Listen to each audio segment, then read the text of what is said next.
So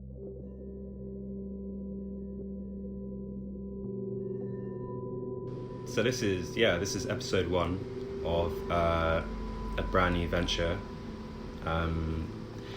where we review films that are on Mubi. It's that simple. Because this has never been done before. There's never been a podcast with two men who have talked about films in a kind of mildly informed way.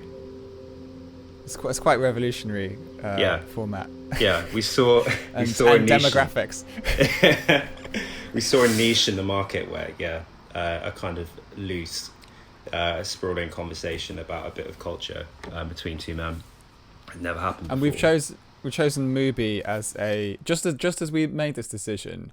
Mubi, which for those of you who don't know, is like a website where until very recently 30 films were available, or as many films as there are days in the month were available, and each day one would leave and one would enter.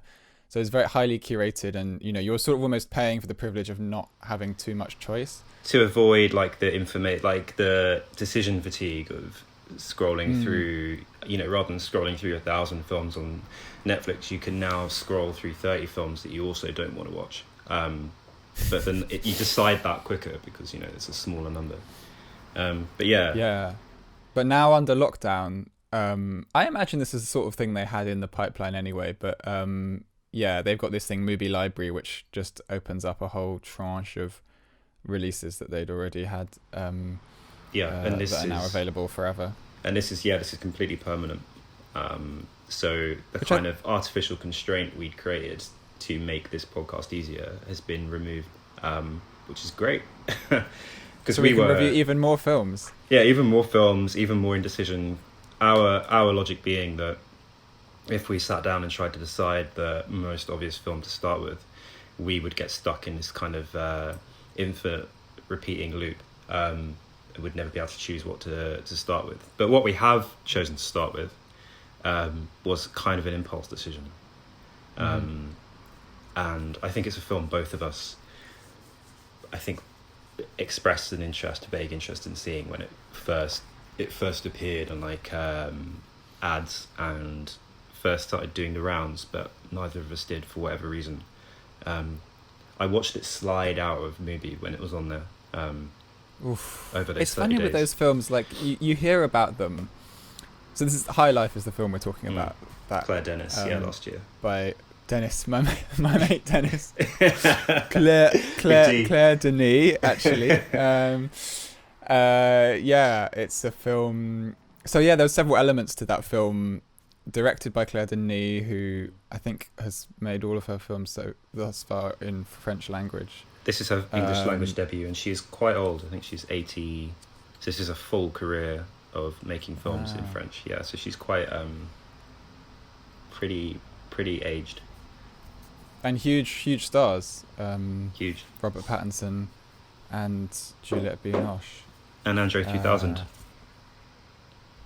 Oh, is that Andre 3000? Cherney is Andre 3000, yeah. Playing Cherney. Yeah. Wow. Which I didn't realise until this morning, till I was looking at the cast. Was here when I read reviews, and I tried to avoid reading reviews, and then for reasons that will become obvious, I started reading reviews about it. It would name drop Binoche, Pats, and then Cherney, Andre 3000. So this was like a unexpected little taster, but it's good. Maybe the best thing to say. So this is High Life. It came out last year. It is a science fiction film in a very loose, kind of relatively low budget way. But before we kind of dive into any of the meat, I want to know, what did you think of it? What's your fast take? My fast take is that there are certain things with sci-fi films of this current era that you kind of now expect to be kind of brilliant, certain aspects. So like the mise-en-scène, for instance, which was designed by Olafur Eliasson, the Icelandic artist who does things in Tate. Was it? I didn't realise. And all these things we're not realising, all these talented people involved. That explains that the strong use of light and shadow, that kind of chiaroscuro attempt, and those kind of balmy Tate vibes with the lights. Okay. still coming together. Very balmy. I don't know how they managed to keep the lenses unmisted, but yeah, like sound design as well. Like again, I realized watching it, like you just expect those things to be brilliant now. Like a sci-fi film just has, like, you just expect it to have like brilliant Mika Levy style gurgling. And yeah, but like, I mean, there were sort of elements of yeah, I was ambivalent about it. I basically found it quite distressing and demoralizing, but like refreshing as well. That's I found this. It's basically a film that presents science and medicine and the sort of interventionist nature of science and medicine as like quite a negative force. I had this biopolitics to read on it as well. That it was fronting the body autonomy, body fluids, the control and authority of the body as being really central to its message, and about, I suppose, authoritarianism, incarceration, all of these kind of different debates. I personally don't think they tied well together. I found it very confusing, partially kind of erotic, partially completely unerotic, flat experience that had me. It was like, when you're trying to read a book in a car when you're a kid, and it's impossible. You feel sick during the whole thing, but you want to read it, and the kind of motion sickness gradually just makes you feel worse and worse, and you kind of lose a grip on where you are in the book or what it's saying. This is what this film felt like. It's like the film equivalent of motion sickness whilst trying to read a book in a car. That's visceral. Yeah. Can we, with the film itself, is also, I find visceral is one of those words that, like, yeah, it gets overused nowadays, but like this film was like, this was a very embodied film. This was about fluids, fucking, liquids. It was about the body in various states of life and death. I think, like, there's a lot of like close-ups of Robert Pattinson's like shaved head, bony shaved head. There's lots of like, there's made me want to shave my head. Yeah, it does, doesn't it? I would actually look like a convict if I shaved my head. That's what I'm worried about. Like a 19th century. I would look worse than. Oh, there's nothing wrong with looking like a convict, but I would. Just no, but like in a sort of 19th century kind of like Charles Dickens, like Newgate prison engraving. I think I would look like. It's a bad vibe. But I go on. Well, I there's two things I want to sort of explore around this film. One is like the sexy and not sexiness of it, and the other thing is like the general Anthropocene sort of like the fact that this film probably is absolute fodder for like people who write theory about like biopolitics and human, like post-humanism, and just all these all these chemical and medical interventions that are sort of I suppose I'll start with that. Like, I was in regards to the pandemic, I was reading this article that we discussed a week or so ago about the philosopher Ivan Illich and his writings on medicine, and he wrote this book called Medical Nemesis, which kind of proposes the idea, this was in the 1980s I believe, proposes the idea that medical interventions are now doing more harm than good. And the article was sort of suggesting around Corona that like we've it wasn't really making any policy proposals, but it was sort of implying that there's something a bit fucked about the sort of world we're living in, and how all these pathogens and viruses are now created as a result of our human our incredibly sophisticated systems, and now those systems are sort of like keeping us alive in these weird states. This over medicalization of life. So this film felt like it felt like a film made by like an older person, and it felt like a film that was quite hostile to the idea, which it was. And this was also like a hostile. Yeah, hostile to what? Sorry. Hostile to technology and medicalization. I think so. I think this has been a pet project for Denis for I think 15 years. She's been attempting to make this film, and she, I think, very much oriented it at a global audience, because the decision she made was to make the film in English,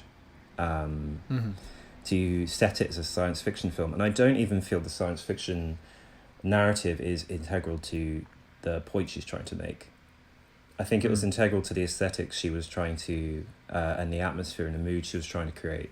I don't think it's essential to the... I think the story could have happened in any context, because fundamentally this is a Lord of the Flies style prison drama. Which kind of functions like a thought experiment about the body, about medicine, about authoritarianism. It's interesting you talk about like that biopolitics of it, because I read it as this like, it's about these kind of desires which are based on pure liberty, and the kind of subject of like the incarcerated subject. So, I mean, we should probably talk a little bit about the actual narrative, in the sense of this is a film where, for various reasons, a manned spacecraft is sent towards a black hole.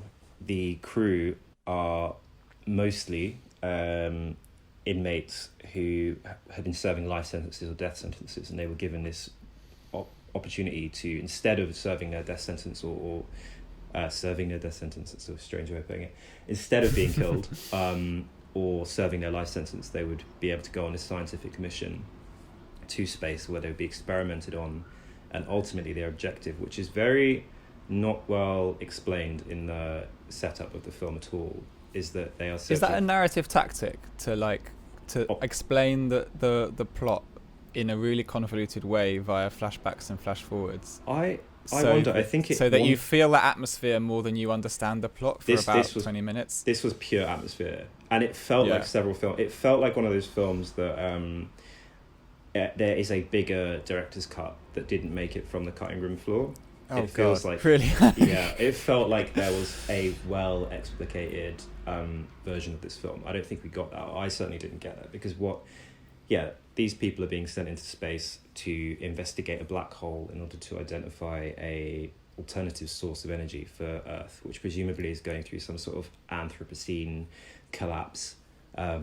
Beggar the thought. Right, but I didn't really pick up any of that. I mean, no. I sort of got this. I got the punishment bit. I feel like the atmospheric stuff. That's why I mentioned right at the start that like we almost have to get it out of the way that loads of technical things were good, like the cinematography, the sound, the music, the design. Yeah, it's almost irrelevant. Because, like, it's because it's kind of like that stuff is kind of like sprayed all over the film to cover over like these slightly incredible narrative leaps.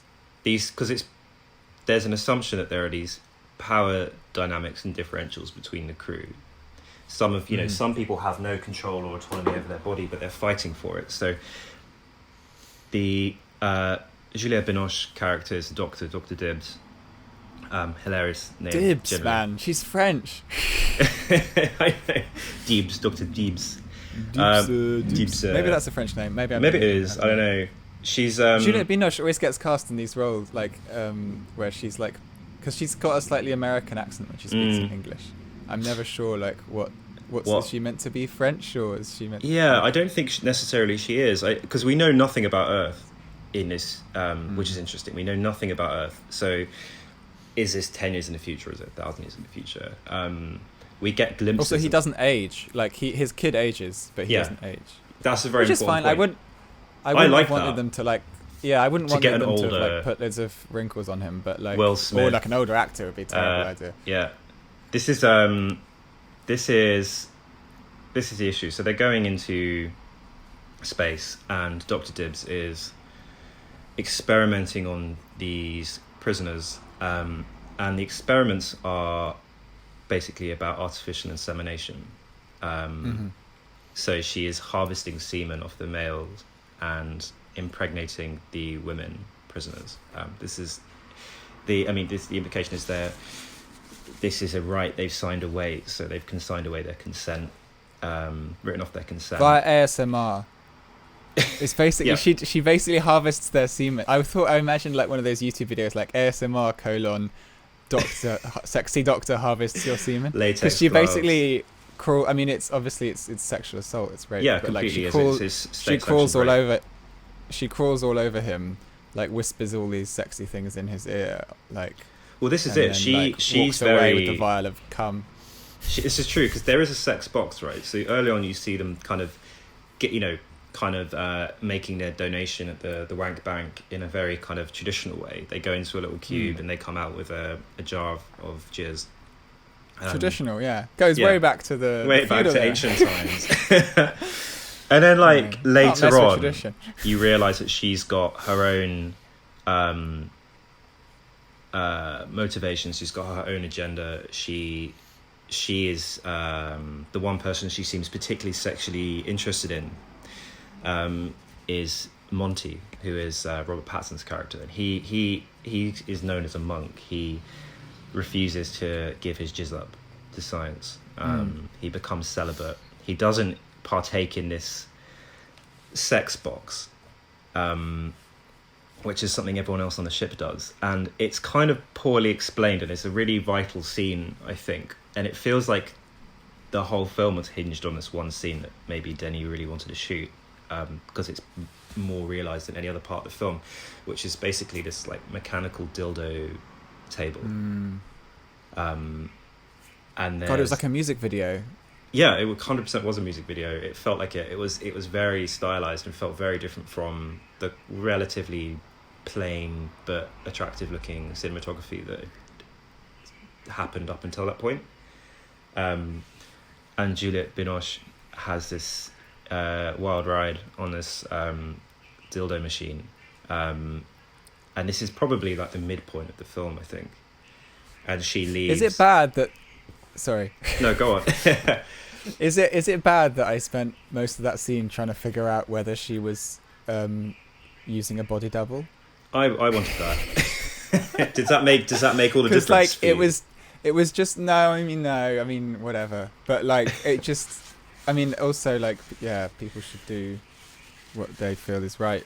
You know, ethically and stuff. But I was really distracted by just the fact that like all the bits of her body that were like very sexually explicit, like cut before they reached her face, and all the bits of her face didn't really show her body. Yeah, it's possible. That in a way had a sort of aesthetic effect of making me feel like her sexuality was very like isolated. So it was almost kind of appropriate that they were using a body double, because like that's kind of in line with the whole vibe of the film, in that like she's I mean she's very sexy. She's like, I mean Juliette Binoche is like incredibly beautiful, and there's like, and there she has this kind of sexy mummy sort of, you know, school teacher vibe, and so like it's very erotically charged, but then at the same time like she's so cold and icy, and like the whole film is predicated on this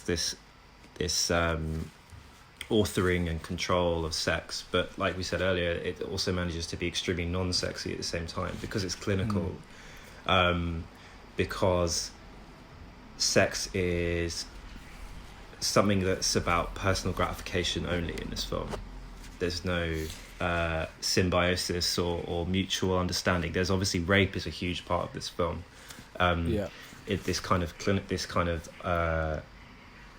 carceral rape, this which is the harvesting and insemination, like is a central plot point. And there's also a couple of rape scenes in the film separate to that. One attempted rape scene where one of the male prisoners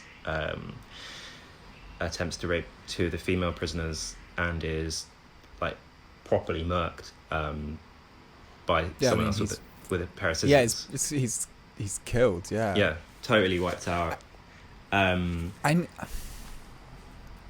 it's quite joke. I mean, this is where, because obviously the film this is a crucial plot point, because there's that scene, and then there's a crucial scene later on where Juliette Binoche, the Dr. Dibbs, because she, even though it turns out she is actually a prisoner as well, she murdered her own children and her husband,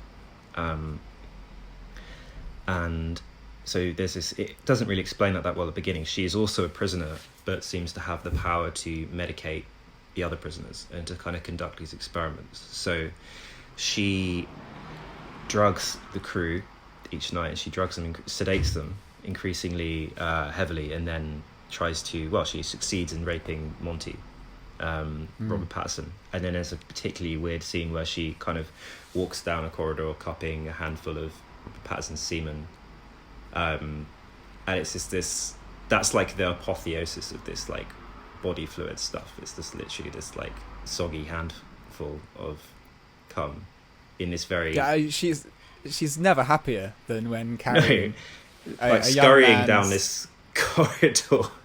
The film is all about that. That's it. It could have ended there. But I think that's interesting. So we talked about like those biopolitics and the fact that, you know, rape, control, authority, desire, all these things are swirling around, and what desire is to one person is obviously like this horrifying experience to another. There's even a scene where the pilot of the ship, who isn't a prisoner, is dying. He gets leukemia, and his deathbed wish is for a blowjob off Dr. Dibbs, which is something she doesn't give him. Obviously, she has no obligation to, but he asks this for this. He makes this request on his deathbed, and she injects, fuck knows, morphine or something into his IV. But she does lay beside him while he dies. So there's these weird moments of kind of intimacy and closeness, but there's always this story of their revocation and power and control and discipline. It's very Foucauldian. This is like Foucault's space prison, right? Thematically, it does just feel like a film that was made so that people in Goldsmiths have something to talk about. Like, yeah, basically, it's so theoretically like coherent. It's so the fact that we're very comfortably talking about Foucault, biopolitics, about this film, like it comes so easily. I think comes easily, right? I think you're like Robert Pattinson when he hasn't had sex for 100 years. 100 years of space. He's they've been up there.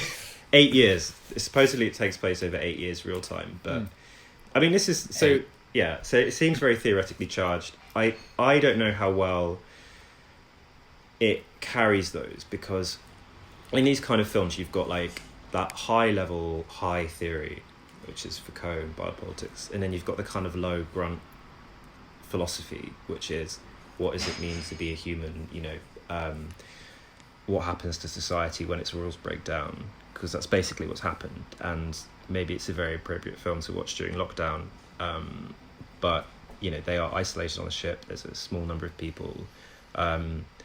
Over time their social norms begin to collapse and fall apart, and it feels like Denis is also trying to make a film that's about that kind of more simple philosophy, like the kind of Inception style philosophy, and it's doing a little bit of both and maybe doing neither particularly well, because there's a crucial, what did you think about the dogs? So basically towards the end of the film they encounter another ship circling this black hole, and it's implied it's another human research vessel like their own, but when they go onto the ship it's only dogs.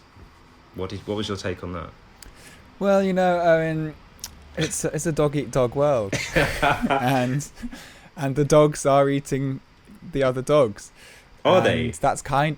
I thought they were. Well, that's what it said on Wikipedia. Does it not seem like the dogs? They look eating chill. Each other?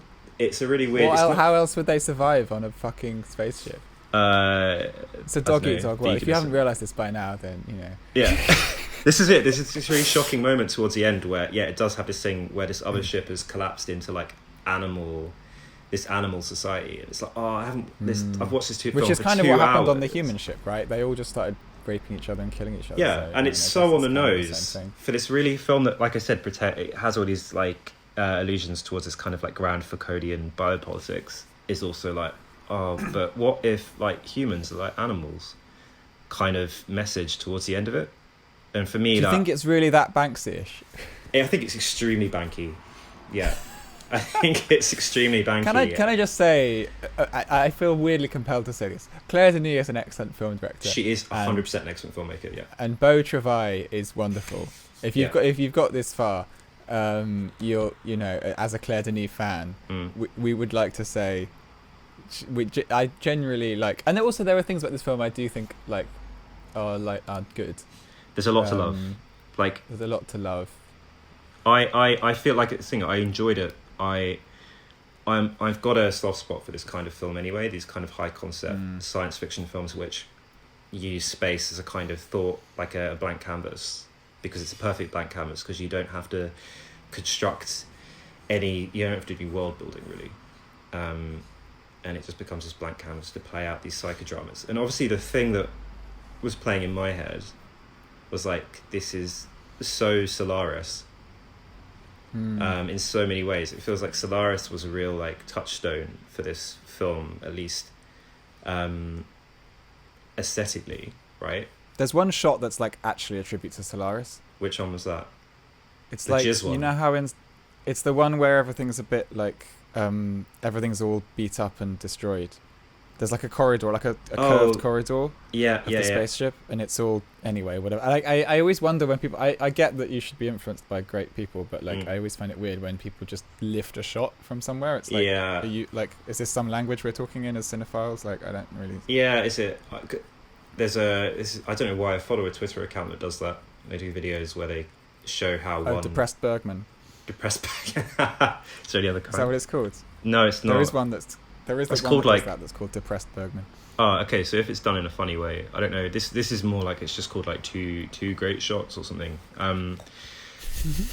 Yeah, it's absurd. It's that kind of like really neaky BFI style film, like cineast thing where they're like, oh, this film is like this film. Interesting. And you're rewarded points for like observing that, like whatever.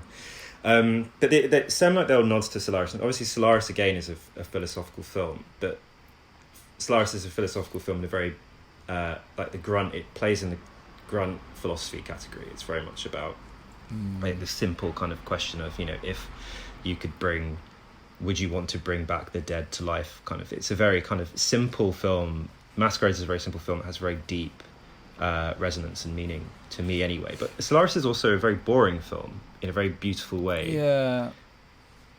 Whereas this is Solaris has family relationships in it though. Solaris has, or like this film has family relationships, but like Solaris has like people being nice to each other sometimes. And like, that's the first half of Solaris, which is set on Earth, is like they're talking, they're talking to their son about how he's going to go into space, and and then you have these scenes with his wife and on the spaceship, and that like they're very a lot tender. of it is about tenderness and bonds and people caring for each other, and that means that the stuff that's more violent and fucked, the stuff where his wife kind of like turns out to be sort of not a real human being because she's dead. But he always knows that. Yeah, but like that sort of has more resonance because we've seen their tenderness. Whereas in High Life, like you don't. There's a weird bit where like I think the first time you see his daughter as a grown woman, he's like lying in bed with her. Yeah. And because of all the flashbacks, you're like, oh, is this some girl he's shagging from like? I think it wants you to previous assume bits? that at first. Yeah, I know it wants you to. I know. I'm aware that Freud existed, but like, it's not even a useful misapprehension because No, like it's not. Because he sort of pushes her out of bed and like. And he realizes she has had a period, and he has blood on his. I think he has blood on his leg or his blood on his sheet, which is lifted straight out of Superbad. So there's a film. Superbad and Solaris. This is very much the terrain in which this film exists. This triptych of grand narratives. I found it interesting because it's obviously that later scene shows this. Well, in fact, the film begins with actually a 20 minutes of real tenderness, actually. And the film is a very different film in the beginning, where Robert Pattinson is alone on the ship. This is a flash forward. He's alone on the ship with this child, and he's caring for her, and it's very tender, and it's very real, and it's very heartfelt. and it's possibly the only part of the film where there feels like there's a real human bond, and that feels like a quite powerful statement from Denis, that even in the depths and darkness of space, these human bonds can still hold. The film isn't she just fattening us for the kill? Yeah, and then she spends the rest of the film kind of unpicking that beautifully, to the point where again, to bring up Freud, the daughter and Robert Pattinson, sorry, spoiler alert, enter into this death drive where they decide to mutually pilot into the heart of the black hole and obviously destroy themselves in the process, which is a fantastically good way to end a film when you don't know how to end it, I suppose. And it's also like, it's the end of the film because the only two remaining characters are dying. It's like really, sometimes you watch an art film, you're like, oh, is this the end? And then like this one, you're like, there's no way this isn't the There's end. no false horizon after this. Although, it's not like, it kind of has a lot of parallels to like, we're now doing the parallel thing, but like 2001: A Space Odyssey, but I think it is consciously doing that. But aesthetically for sure as well. Like the spanner just disappearing into the. Well, I love that one kind of like, there were some elements of it that were like this hard sci-fi thing, where obviously they're very close to a black hole, so it's generating gravity in space. So when he drops his spanner off the side of the ship, it plummets at real speed into the darkness, and there's no stars around, which is which is I presume what it would be like around a black hole. So it doesn't like float away into space. It's like this quite cool scene where it drops away, and at that point in the film you don't know that they're close to a black hole. So it's this very weird, uncanny thing where you're being shown space, but it's almost like she's refusing to participate in certain norms of sci-fi. Also with the ship itself, because there's this beautiful green garden in a sense, which is obviously their life support system, because it's it's processing oxygen, and there's also the kind of cabins and stuff are very stripped back. I think it's like the ship's computer is like a desktop Mac, actually. So there's these bits where it is a science fiction film, but also isn't, and she's kind of nodding and winking to them, but it's not like.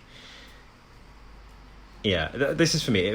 I hate this when it happens in a film where it feels like I'm watching a lot of parallels to other films that it's consciously making. So they try and create these scenes of like normality on the ship between the prisoners, like the camaraderie. And it's like one thing that's really great about Alien is that opening half an hour on the ship, because there's this very real human bond between these people who've been stuck on the ship for fucking absolutely years, and it's really natural, the chat, and he keeps his camera quite back from them, and they're just allowed to kind of socialise. It feels like Denis tries to do that as well, but it's all done in little parcels that you kind of, it's like having a very rich meal and you've tasted all these different courses, and it's quite overwhelming. And like I said, it is beautiful. It's a really beautiful film. It's got these moments of like ascendant, just incredible beauty, where I don't give a shit that the philosophy might be a bit half-baked, because to see some of those shots is really amazing. And to see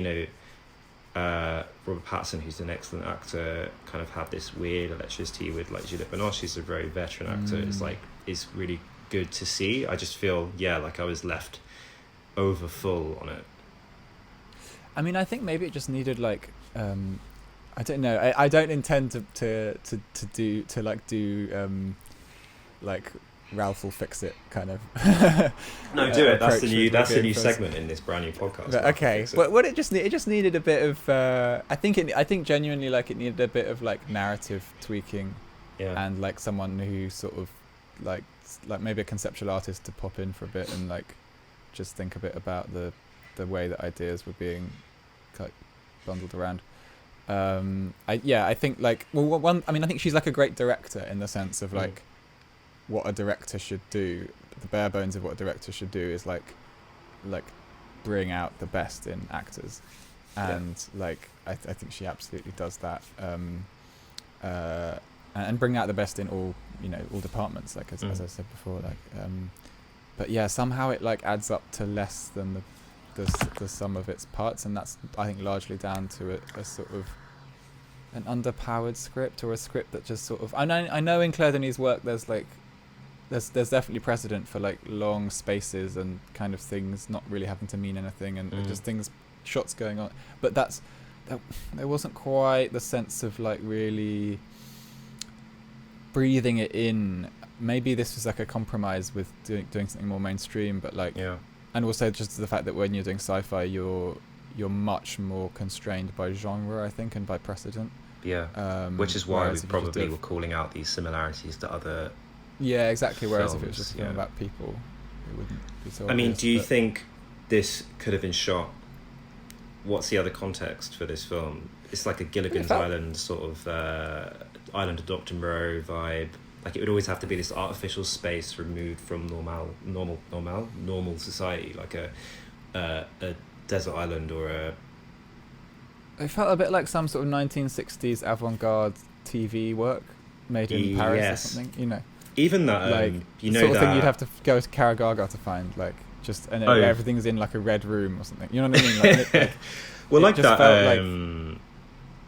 It was very French, actually. It was very French. Even that, funny enough. I mean, that's fine, you know. But yeah, I think there was a nod to this kind of almost like these character types.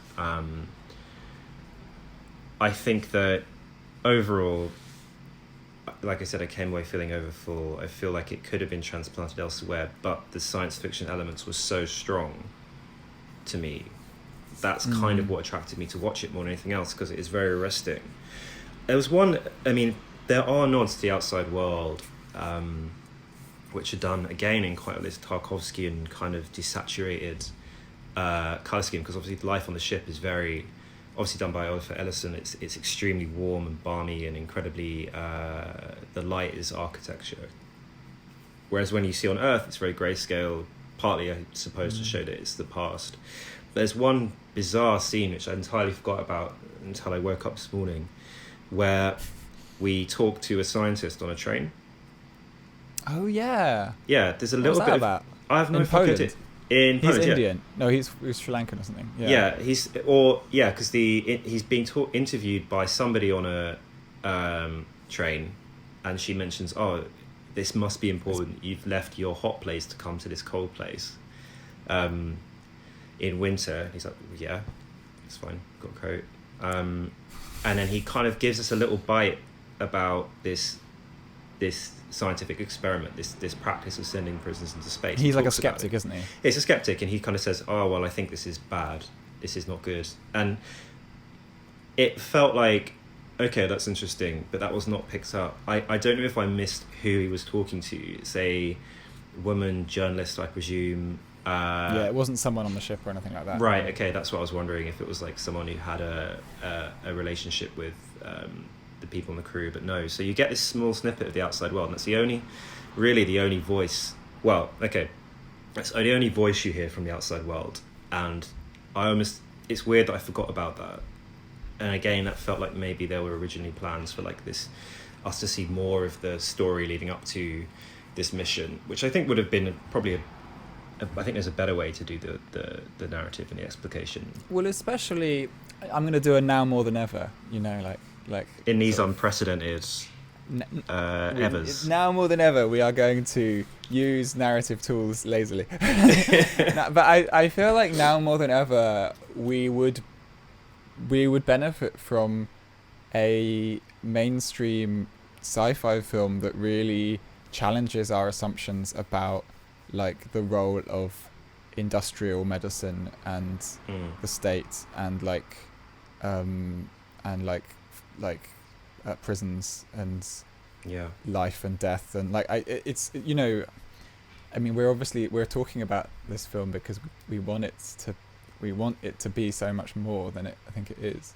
Even also the sexual element of it as well. I mean, maybe it's because I've been reading a lot of Wilhelm Reich recently, but like the box was just like, it brought up so much for me about like what, you know, if our sexual desires are being kind of shaped and changed, if our sort of orgasms are being kind of modified by our sort of aesthetic environments, and our brains are being kind of manipulated by advertising and all of that business, then like is there like are those is that machinery able to kind of create a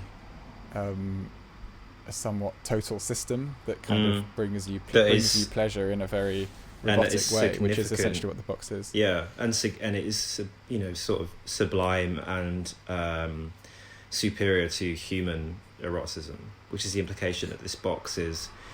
Yeah, because Monty says that when Dr. Dibbs leaves the box and she's had this extremely charged, it's the only moment of, like, I would say, pure joy in the film, or what looks like agony and joy maybe. But she leaves. Come, right? Yeah, she's just come, and she leaves the box, and she looks like, you know, shit, sort of like sweaty and staggering out this box. And Monty says something like, "Oh, does that?" Stunning, mate. Yeah. Oh, sorry. She walks out the box. He says, "Oh, did that do anything for you?" She says, "More than you know." And there's this thing that she's got these frustrating desires, which she can only, you know, it's she has to sedate Monty to get what she wants from him. She can't actually interact with people physically in a traditional way, partly because of this carceral system that's operating around them, which probably negates any real human intimacy, but also, like you said, but it made me think about intimacy more generally, right? Like this kind of closed box idea that, like, you know, that we experience. The people have been talking about this a lot in relationship to sexuality and lockdown, like, and like pornography and all these things. Like, are we like, and especially in relationship to heterosexuality, where, you know, just the genital nature of it, you're experiencing a certain kind of pleasure that is, you know, function slightly differently between each person, and so there is, but that's, you know, when it's good, I don't think that feels like an issue, but this film very much brings up, I suppose, those feelings of, like, each person getting their pleasure differently and at different times, and, you know, in quite an uncomfortable and violent way, and there's a sort of, and that fundamentally comes from a repression of the erotic. And a kind of functionalization, a kind of incorporation into systems of the sexual. So it's okay. So you have this libido. Let's wank your libido out in this particular room. Meanwhile, you'll be completely unerotic, completely sexless for the rest of your. Well, that's it. It goes to show that this eroticism is shaped by and defined by politics and by the carceral logic of this system they live within. It's eroticism. Well, it's not erotic. It's totally privatized. Well, that's what I mean. But I mean, erotic in a purely sale. Yeah, exactly. It's entirely brought into the subject, folded into the subject, because nobody talks of their own joy or pleasure in this. People talk of resisting it.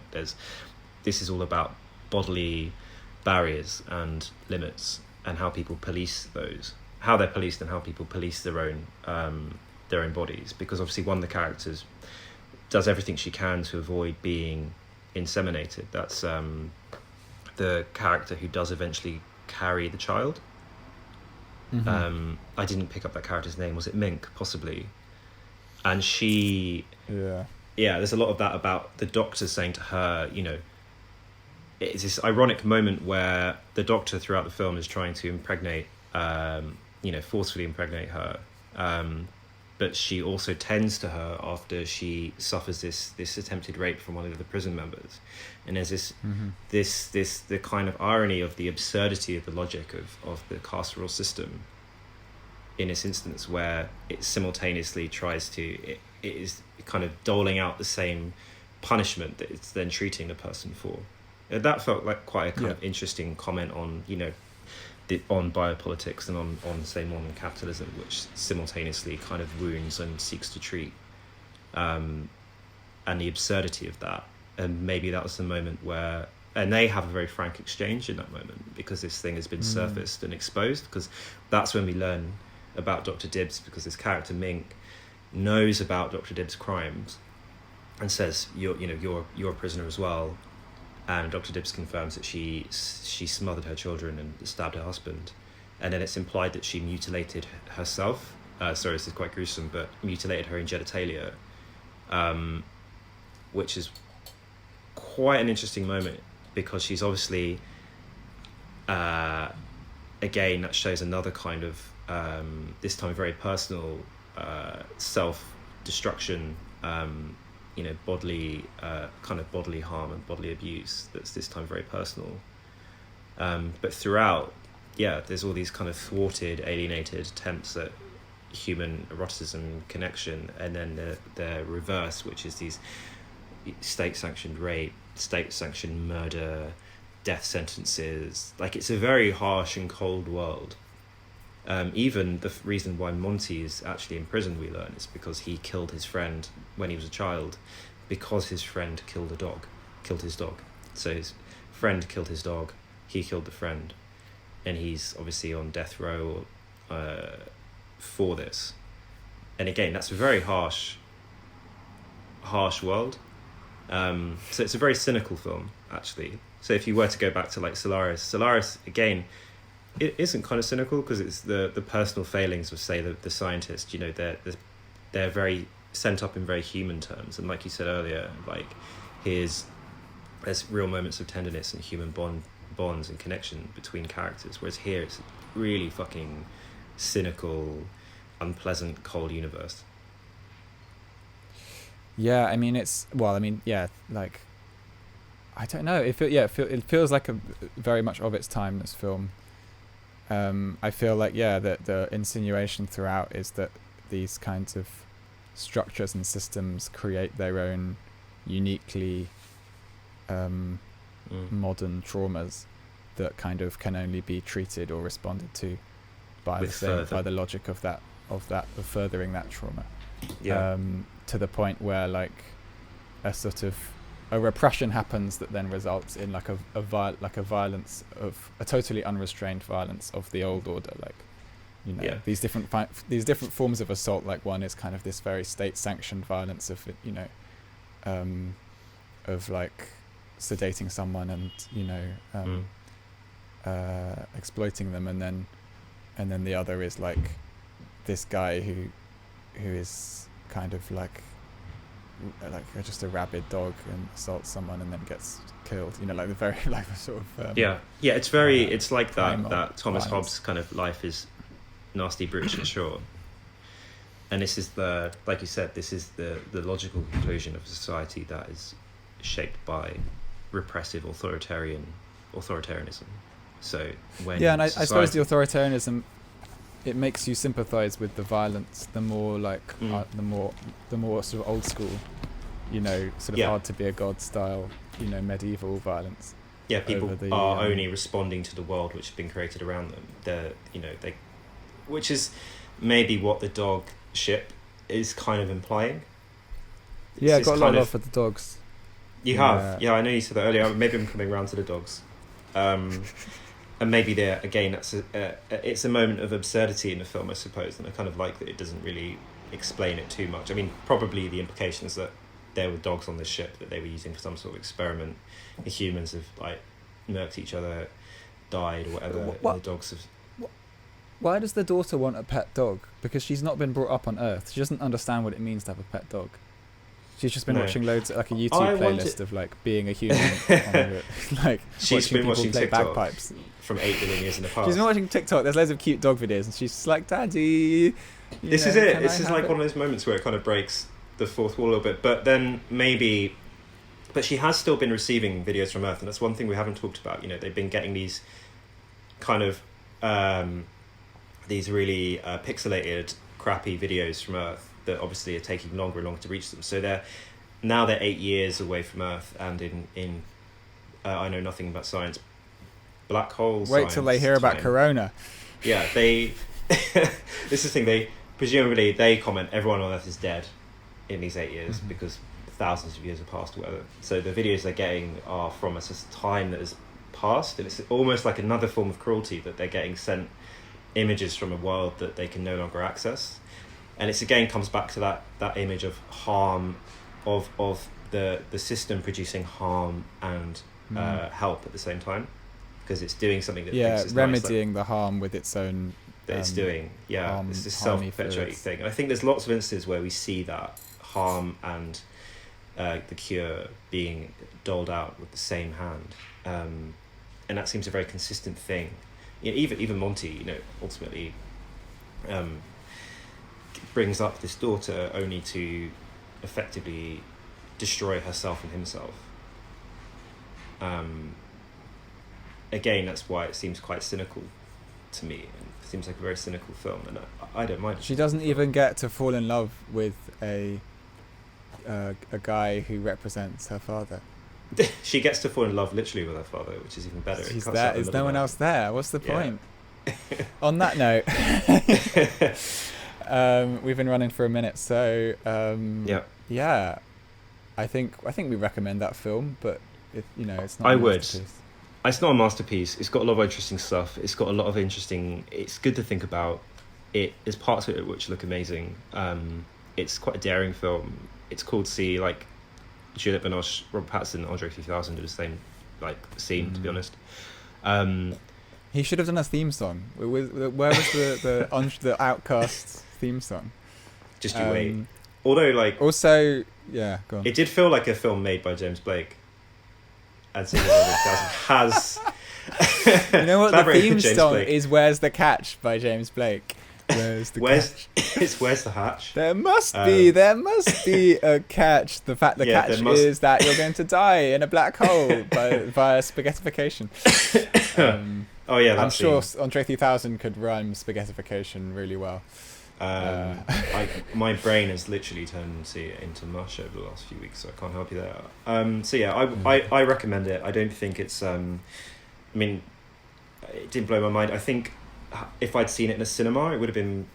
I think there was something you want to be kind of swallowed up in its world. And I think seeing it in a cinema, kind of would probably be a slightly different experience because I'd feel more immersed in its world. I think it's hard to do that watching it on a laptop. Well, I watched it on my projector, so I halfway. How did that feel? And it's really good, actually. Yeah, I languished in it in a beautiful way. That's what I missed out on. Also, for listeners who've not seen any other Claire Denis, watch Beau Travail. It's an amazing. For sure. She's got an amazing way of portraying guys going through stuff. Like there's none of a lot of male filmmakers. I'm not trying to be woke here, but like a lot of male filmmakers, when they depict men, there's like an element of like flawless heroism that happens just unconsciously, and like it's really beautiful to watch. Like when Claire Denis like films dudes who are just like flawed and a bit fucked, but like they're not bad people. There's a guy in White Material. I don't know. People might disagree with me on this with White Material, but there's like a guy in White Material who's a bit of an arsehole, but he's not like baddied. He's just a bit of a, but you can sort of understand his obnoxiousness. He's brought up in a kind of colonial. He's like a white dude in She's good. She's good at these kind of petty villains and these kind of. I think she's quite nuanced. I think Beau Travail do that. Watch High Life. This is the rhythm of the night. All right. Thank you so much for listening, listeners. Yeah, thank you. This was like we said, this has never been done before. So yeah, tell your friends. And we will be talking about Bacurau next. Are we doing Bacurau? Is that what 100%? I think we could. Yeah, I think we have to do Bacurau. It's got Udo Kier in it, talking about another kind of like veteran actor rocking up in a really. Udo Kier is in it. I think we talked about how Udo Kier is in everything. Yeah, Udo Kier's in it. Kier Starmer. Kier Stammer. Forensic. Yeah. Anyway. Forensic art film. There we go. All right. So yeah. Okay. So peace out and yeah. Until next time. Stay safe.